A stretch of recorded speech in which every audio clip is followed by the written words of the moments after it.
आप देख रहे हैं क्राइम न्यूज बिहार।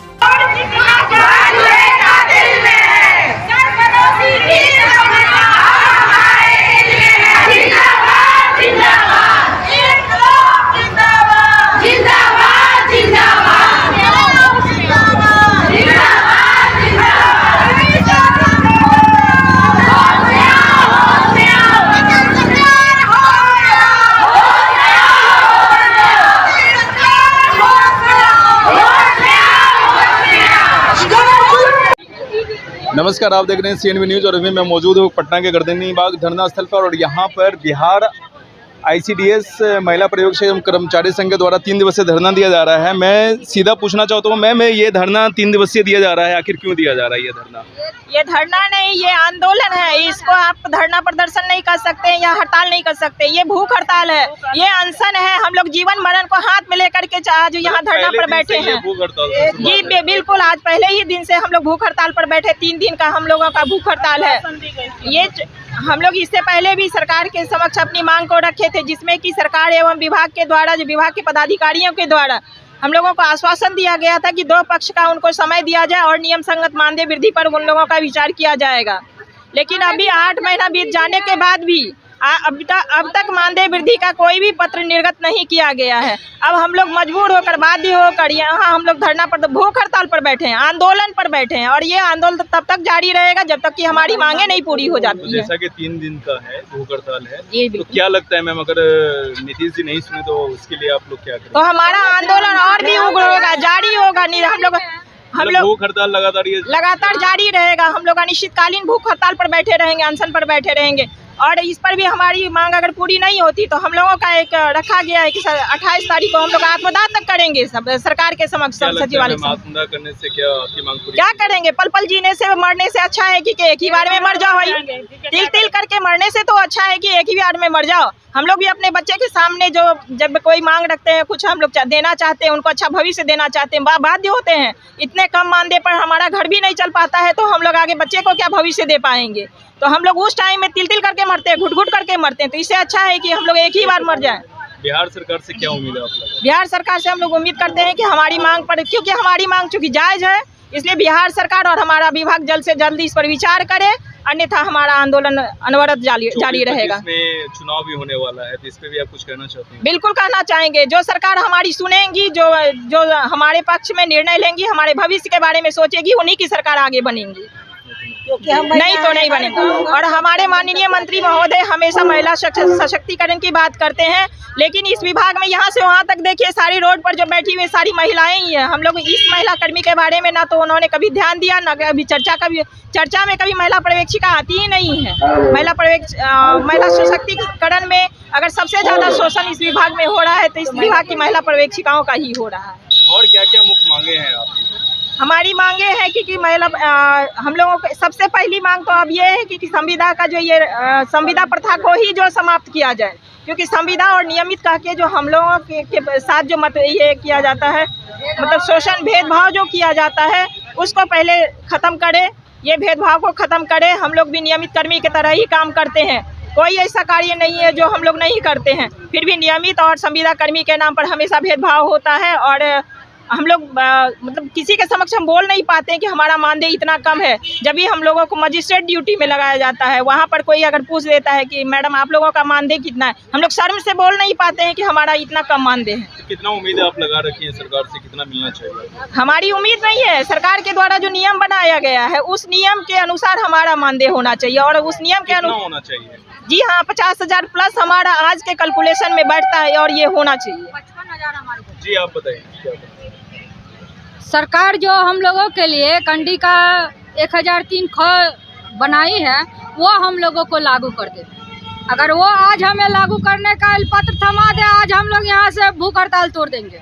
लेकिन अगर उन्होंने ही जाएंगे, हाँ, लेकिन अगर सरकार ने हम लोगों की यह मांग पूरी नहीं की तो 24 में नीतीश बाबू भी कुर्सी नहीं देखेंगे। पिछला जो आपने इलेक्शन में झटका लगा है, इस आगे का इलेक्शन में आपको पैसा पटका लगेगा कि दूसरी फिर अभी कहे ना कुर्सी का वो सपना ही छोड़ देंगे। और साथ में मैं तेजस्वी यादव जी को भी कहना चाहूँगी, आपने चुनाव से पहले संविदा कर्मियों के लिए जो लंबे चौड़े वादे किए उसमें से आपने कितने निभाए हैं ये आप तो खुद ही जानते हैं। अब उसमें से आप सबसे पहले अगर शुरुआत करना चाहते हैं और अपना कुर्सी बरकरार रहना चाहते हैं तो महिला पर्यवेक्षिकाओं की मांग से पूरी करके वो अपनी शुरुआत कीजिए, नहीं तो फिर आगे आपका भी भविष्य तय है। आप बताइए क्या लगता है कि उम्मीद है आपको सरकार से?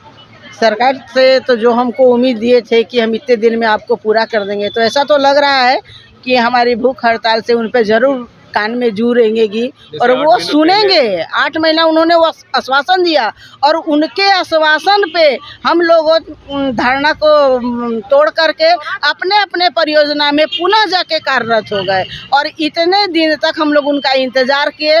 अगर इंतज़ार का फल वो मीठा नहीं देंगे, अच्छा नहीं देंगे, तो हम लोग यहीं डटे रहेंगे, चाहे जो इस स्थिति से हमको यहाँ रहना पड़े। इसलिए हमें उम्मीद है कि वो हमारी मांग को ज़रूर पूरा करेंगे और नहीं करेंगे तो अपनी कुर्सी से हट जाने की भी तैयारी कर लेंगे। मान के चलिए आज पहला दिन है और पहला दिन से ही आप लोग भूख हड़ताल पे हैं। जी, हो सकता है कि नीतीश जी शाम को आए और आप लोग का भूख हड़ताल तोड़ दें और बोले कि हम आपकी मांग को पूरी करेंगे। नहीं तो हम लोग एकदम लिखित लेंगे, आश्वासन पे नहीं जाएंगे। लिखित कहीं अभी लिखित दीजिए और 10 मिनट में हम लोग खाली कर देंगे। हमारा आश्वासन नहीं टूटता है तो हम लोग अपने बाल बच्चे, हस्बैंड, सास ससुर सबको बुला के बैठा देंगे और उसमें से एक भी व्यक्ति की अगर किसी भी कारण से डेथ होती है तो वो सारी जिम्मेदारी सरकार की होगी। इसलिए हम सरकार से आग्रह करते हैं, अनुरोध करते हैं, विनती करते हैं कि आपने जो सामान प्रशासन विभाग का जो चिट्ठी निकाला था उसको जल्द से जल्द लागू कर दे ताकि हम महिला पर्यवेक्षिका एक सम्मानजनक वेतन के साथ अपना कार्य को कर सकें। आपने ऐसा क्यों सोचा कि पहला दिन से ही भूख हड़ताल पे बैठे हैं? क्योंकि हमने इसके पहले भी हमने बहुत तरह का अपना बात रखा लेकिन उनको कोई भी कानून के में नहीं घुसा हो कि हम ये क्या करें।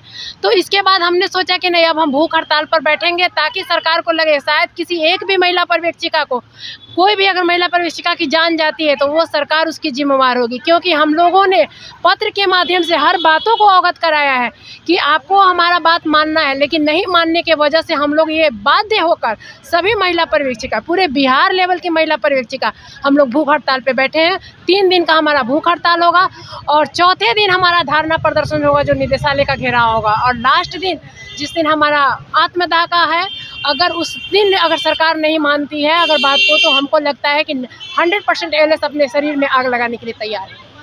इसलिए हम सरकार से आग्रह करते हैं, पूरे तैयारी के साथ हम लोग बैठे हुए हैं। हम लोग चाहते हैं सरकार से कि ये नौबत हम लोग को आने ना दे और हमारी मांगों को जल्द से जल्द पूरा करें। क्या 8 महीना पहले क्या हुआ था? 8 महीना पहले हम लोगों ने जब 2 दिन का धरना पे जब बैठे तो उन्होंने हम लोगों को बुलाया, एक वार्ता किया और वार्ता में आश्वासन दिया कि आपका 1 महीने के अंदर पत्र जारी हो जाएगा और आप लोग पुनः अपने काम पे वापस लौट जाइए। और हम लोगों ने उनकी बात को सम्मान देते हुए, आदर करते हुए हम लोगों ने जो है अपने काम पे चले गए और काम पे जाने के बाद हर एक दिन इंतज़ार करने लगे कि अब पत्र आएगा, अब पत्र आएगा। अपनी मांगों को बार बार छोटे छोटे विचार के साथ उनके पास रखा भी गया, लेकिन नहीं, उनके कान में रूह तक नहीं जगा, जिसके वजह से हम लोग लास्ट में बाध्य होकर और इस इतना बड़ा कदम उठाए हैं। हम लोगों ने बार बार हम लोगों को इतना प्रताड़ित किया जाता है। हमको लगता है विभाग का जितना काम है उसके अलावे सारा कार्य हमसे लिया जाता है। आप बताइए, 4 साल पहले हम महिला पर्यवेक्षिकाओं के लिए एक लेटर निकला था ईपीएफ का मामला, आज तक ईपीएफ किसी महिला पर्यवेक्षिका के अकाउंट में गया हो तो बता दें हमको सरकार, क्यों उन पर सुनवाई नहीं की जाती है? जब पदाधिकारी अगर हमारा ईपीएफ का पैसा हमारे अकाउंट में नहीं रख के अपने अकाउंट में रखता है, क्यों? इसका जवाब हमको सरकार से चाहिए। एसएल जब हमको मिलना था वो एसएल ज़बरदस्ती हमसे क्यों छीना जा रहा है, जबकि उसका कोई पत्र नहीं है, फिर भी एलएस को प्रताड़ित किया जाता है कि हम आपको एसएल नहीं देंगे।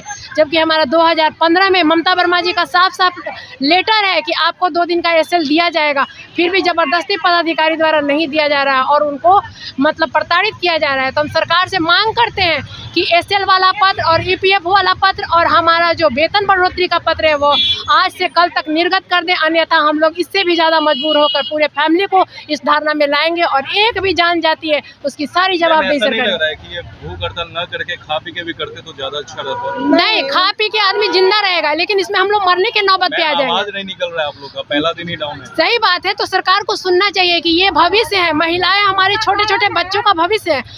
हम लोग का जो है सरकार हम लोगों को जी बताइए।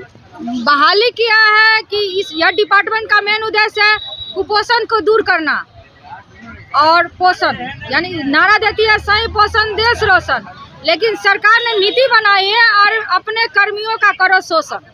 तो आप हमारा शोषण कर रहे हैं तो हमको आवाज कैसे निकलेगी? साल में आप 2 बार से मानदेय भेजते हो, अब बाकी दिन क्या हम उपवास में नहीं रहेंगे? तो इसीलिए सर घर में उपवास है, चलो यही आकर के भूख हड़ताल कर देते हैं। क्या हमारी बहनों से पूछे, यही सोच कर तो आए हैं? अरे घर में अभी भूखे पड़े, यही चलो भूखे पड़े हैं। हाँ, बहुत दूर से आए हैं, आंदोलन जगाने आए हैं, इसीलिए हम लोग सरकार से अपनी मांग लेकर ही जाएंगे।